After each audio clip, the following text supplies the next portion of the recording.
and at this time was working as a cook in a restaurant bar. I was 24 and not in the best place financially at the time, so I had been borrowing my uncle's car to drive to and from work. I worked from 5 p.m. to 11 p.m. I know everyone in this area well and don't have a single enemy. I get along with everyone. One night I had gotten done closing up the kitchen and decided to have a beer before going home. The bartender was talking to a fellow community member and trying to get him to go home. He was too drunk for his own good. There were some out-of-towners that weren't too fond of the locals' demeanor, and it seemed like it was getting intense between them. I just saw it as a local that I knew as being annoyingly drunk, but perfectly harmless. I had my beer and went out and got in the car. I could see inside the bar and spotted the drunk local, completely smashed. I felt bad for not offering a ride home, but was tired from work and told myself he'll be okay. I drive away. Mind you, there's no street lamps, no buildings, it's middle of nowhere, pitch black, quiet. I realize about a mile from the bar that I should turn around and offer the local a ride home.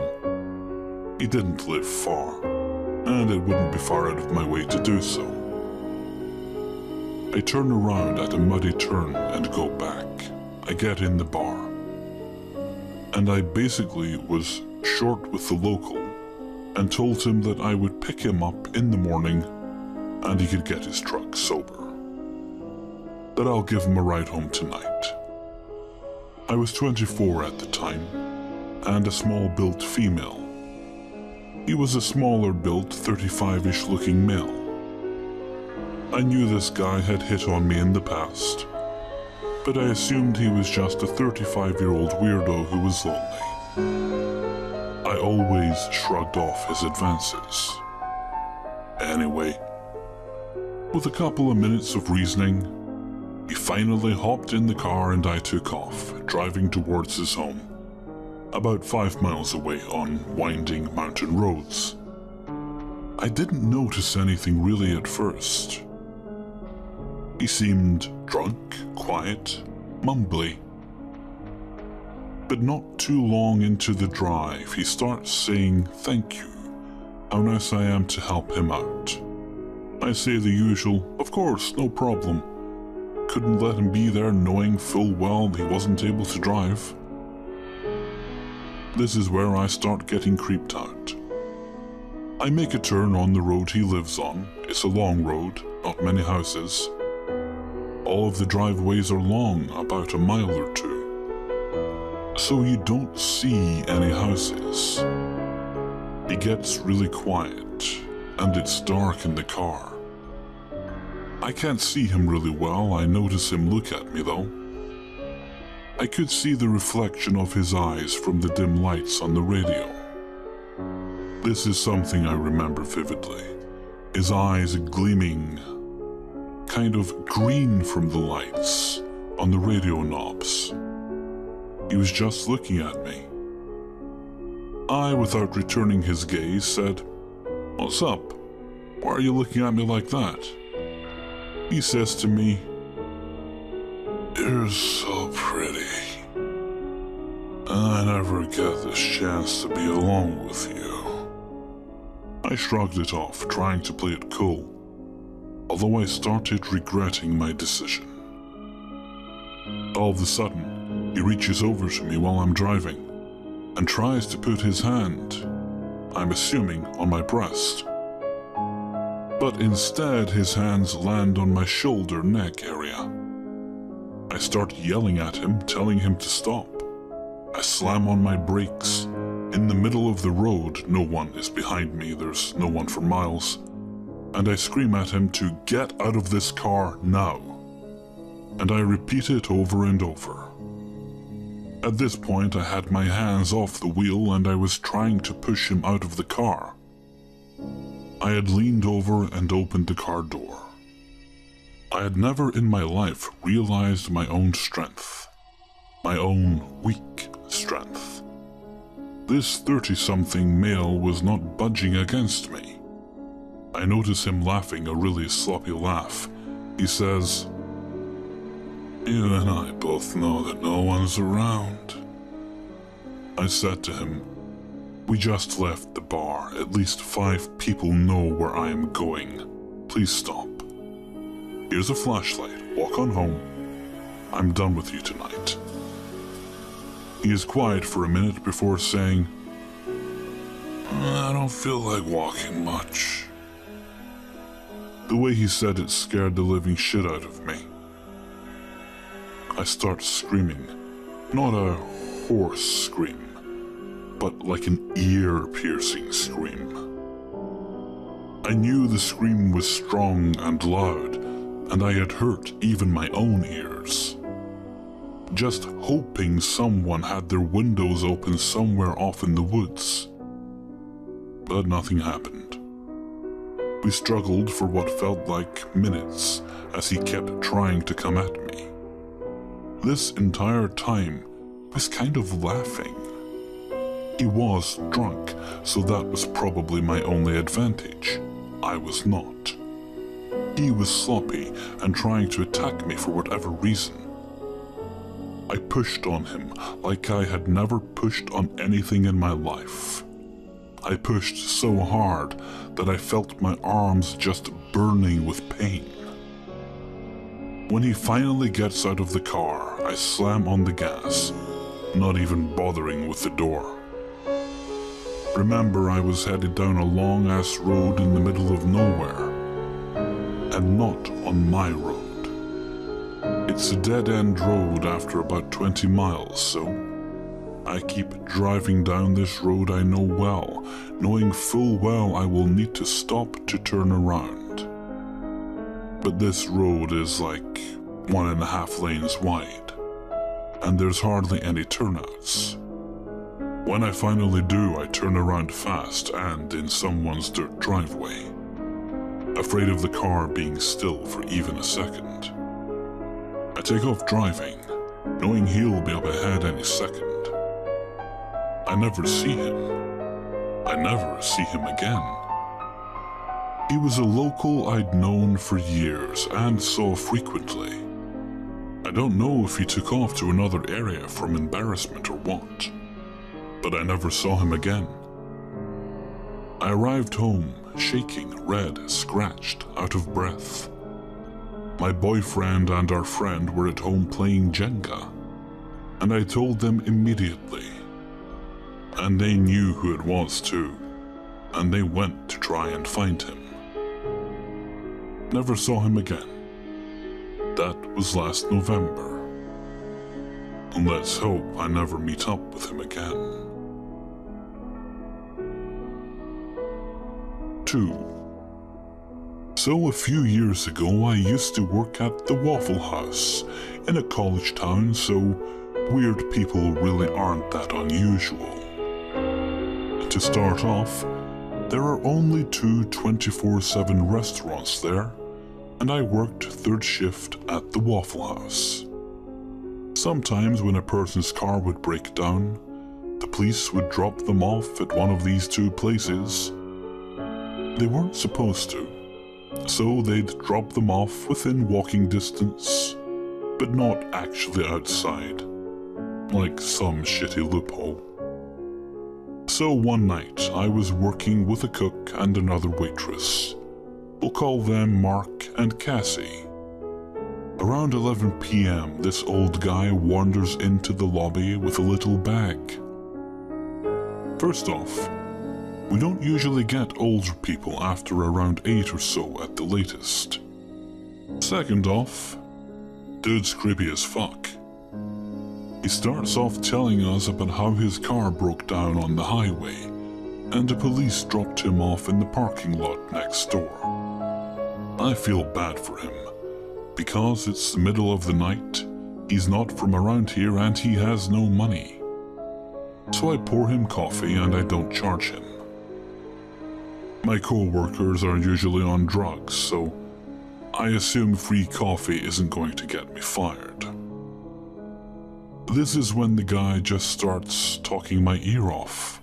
Like, I can barely get a word in edgewise, which is difficult, since I'm usually the talker.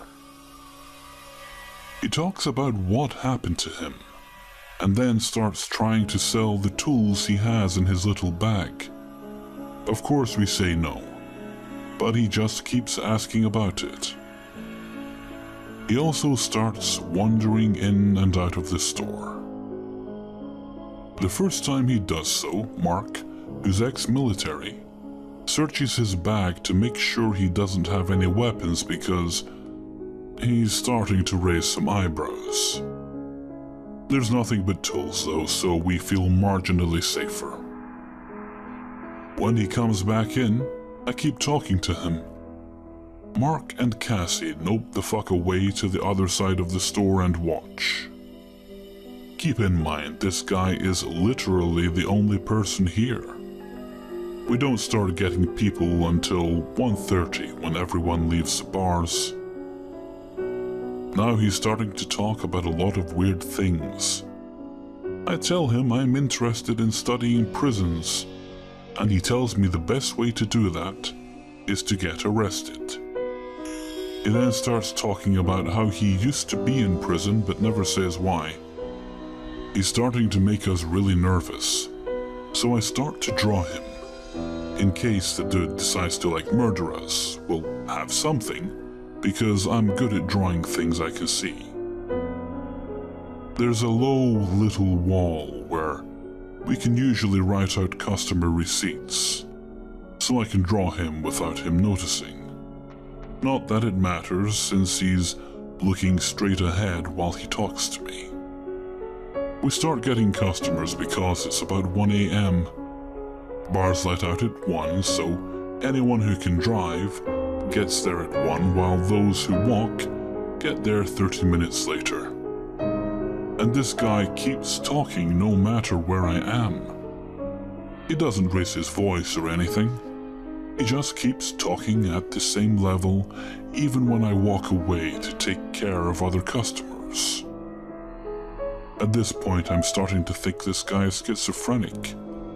I'm a psych major, so I mean actual schizophrenia, not just crazy, and wanting to get away. But I really can't because I'm afraid he might do something. He does, but not what I was afraid of. He starts just insulting customers. He tells one kid that he's fat, and why is he so fat? He needs to lose weight. Then he talks to a family of travelers and says, "Your wife and kids are fine, but why are you so ugly?" We decide he has to go. Mark tells him he has to leave as we've warned him several times to leave the other customers alone. So Mark tells him to leave or we'll call the cops. The guy starts yelling at us and glares at me a lot and asks why he should leave, but he finally does so. But he comes back half an hour later and we have to kick him out again for harassing customers again. He doesn't come back that night, so we decide he must have found a way home or contacted someone. So I finish around 7 a.m. and walk home. I live above the bars downtown, so it's a 30-minute walk. But along the way, I see the old guy. I dart behind a building and take the long way home. I don't think much of it because, hey, it's a small town, and there's not a lot of places to go. I have to work again the next day, so I go home, sleep, and get all my chores done. I'm pretending to be an adult as usual. So then, about an hour before work, Waffle House calls me and my co-worker Kevin tells me the old guy has been coming around several times during the day, every couple of hours looking for me. I'm a 23-year-old female, so they're worried about what he wants. I call my friend Jason and tell him why I need a ride, and he brings me in. I ask what's been going on, and apparently this guy has been in at least 10 times asking to talk to me. He never says why. He just says he wants to talk to me. So I'm on edge, waiting because I have no idea what this guy wants. Is this 60-year-old guy pissed off I didn't defend him when he was kicked out? Is he asking for me just because I told him my name? Or is there something else? Surprisingly, for the first few hours of my shift, we don't see him, but he eventually comes in and ignores me. I'm super confused, but I keep an eye on him again. I've also brought pepper spray. Before long, though, we kick him out again for harassing customers. It's very confusing for me. He asks for me all day and then ignores me when he does come in. But after we kick him out, he doesn't come back. When my shift ends, my friend asks if I need a ride, and I tell him no. The guy has left and hasn't come back, so I'm good. Well, that's what I thought until I saw him walking towards me after work. He yells out for me and starts coming at me, but I run into another building I know has another exit. I sneak out another way before this guy can find me, and thanking every god I can think of, I know the town way better than him. I still have no idea what he wants, but I'm not taking any chances. I sneak home in some back ways and get home. I call work and let them know what happened, and ask for the next few days off. They agree, and later they tell me the old guy kept coming in the next few days, and they finally called the police and they took him away. I still have no idea what his plans were, but creepy old guy? Let's not meet again. 3. In May, I finally graduated from university.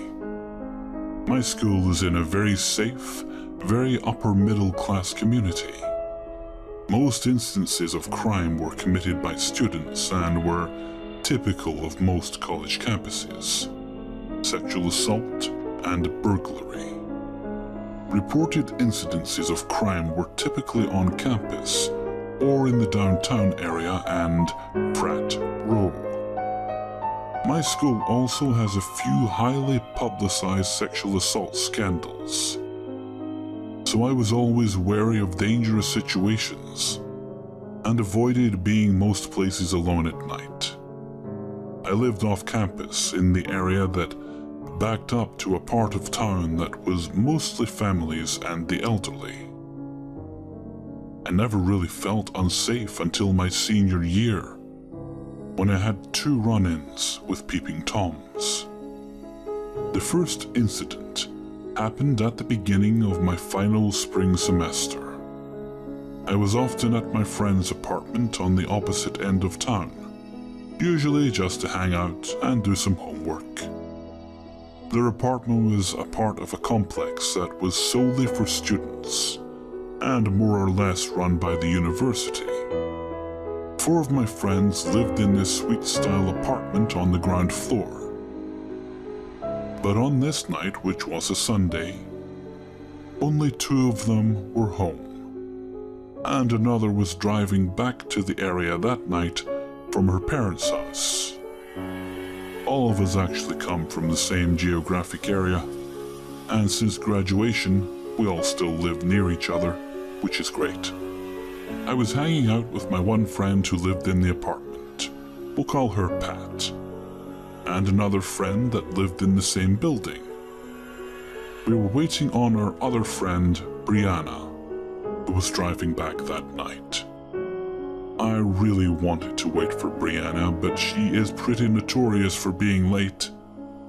So after hanging out for a few hours, I was ready to go back to my apartment. As I was pretty tired already and wanted to Skype with my boyfriend before bed, I said my goodbyes to my friends and left probably around 10:30 or 11 o'clock. I walked out into the parking lot and towards guest parking. Guest parking is situated up a tiny little incline at the other end of the building. As I mounted the small hill, I caught movement out of the corner of my eye, and I stopped very briefly, turning to look to my left. I saw a man hurriedly stand up and move away from a first-floor window with its lights on.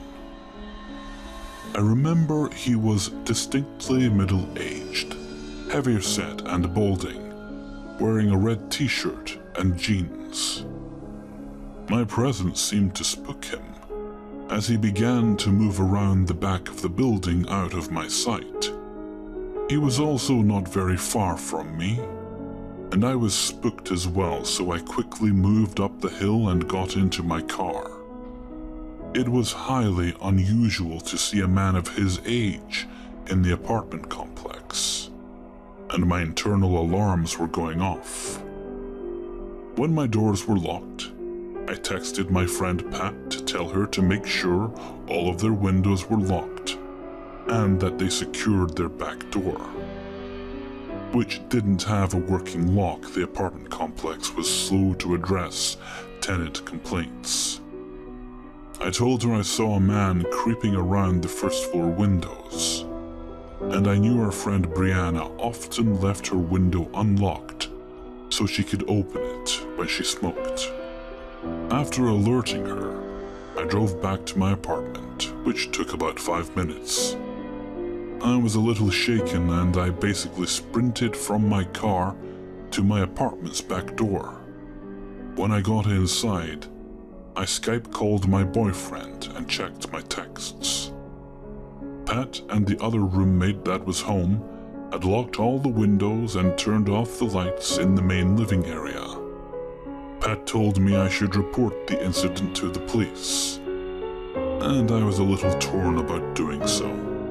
My boyfriend agreed that I should report it, and I called the police department directly instead of 911. The officer that answered took my description and my personal info and thanked me for the call. He told me they would be sending some squad cars out to investigate. I didn't have any further contact with the police after that, but my friend Brianna said she arrived back at her apartment as the police were pulling up, lights flashing.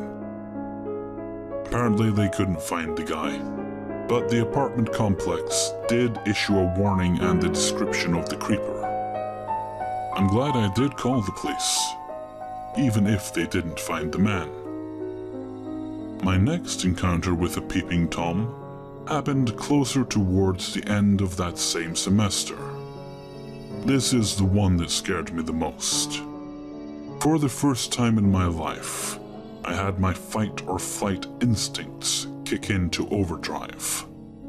I was coming back from my same friend's apartment one night. It was late, and it was fairly dark and windy. My apartment complex had only a few lights in the parking lot, and only a light at each front door on the buildings. More often than not, I would enter my apartment from the back door, which was a huge glass sliding pane.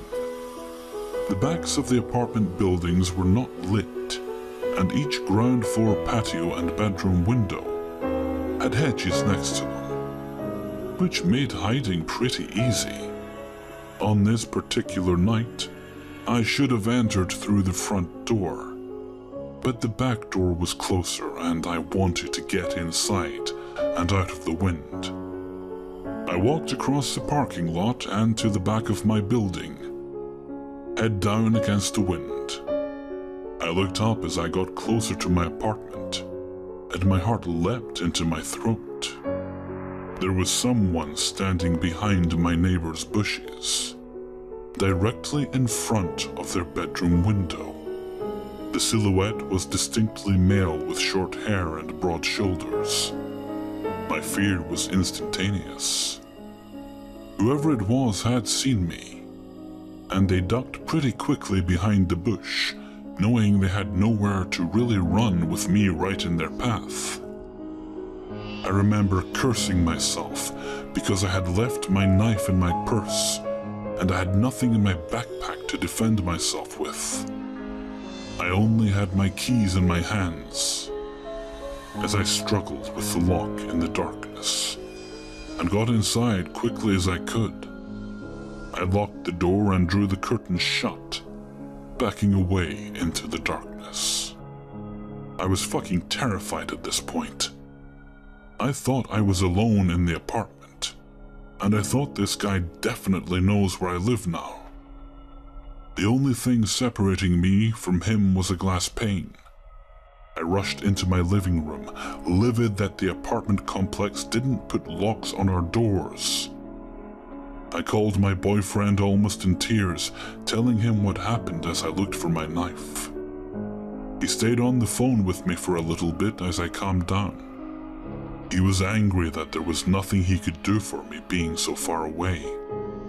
This time I was strongly considering calling 911, because this incident had happened only 20 or so feet from my own apartment. My body was pumping with adrenaline, which only made me feel more jumpy and scared.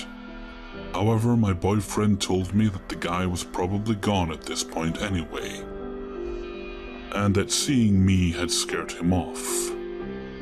The fact that he had ducked to avoid me made it seem that he likely had no intentions of hurting me, and I had interrupted his creeping. I was still scared, but I thanked him and hung up. What if the guy was still in the complex, looking for more windows he could see into? I texted my roommates asking if they were home. Both of them were, and had been trying to fall asleep when I ran into the apartment like a madwoman. They both emerged from their rooms and I told them about what I saw. And my one roommate told me she was just as scared as I was. Apparently, girls had been reporting on Yik Yak that a man dressed all in black, face covered, had been harassing girls on and off campus, going so far as to chase some of them and threaten them.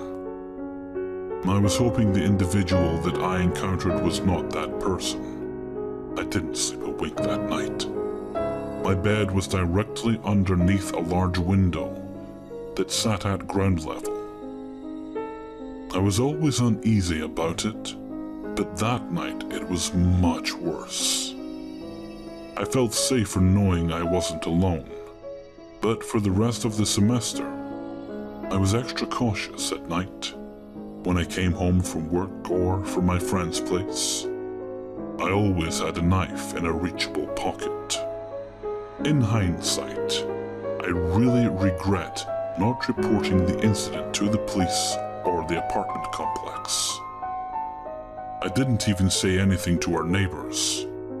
They usually had all their blinds and curtains open at night, and you could always see inside. For the two girls that lived there, that didn't seem so smart to me. But I didn't say anything to them because I didn't know them, and I figured they wouldn't believe me. However, about a week later, I started noticing that at night all of their blinds and curtains were drawn, and I began to wonder if maybe they had seen someone at their window one night. I no longer live in that town, but to anyone out there that gets a kick out of peeping into people's homes, let's not meet.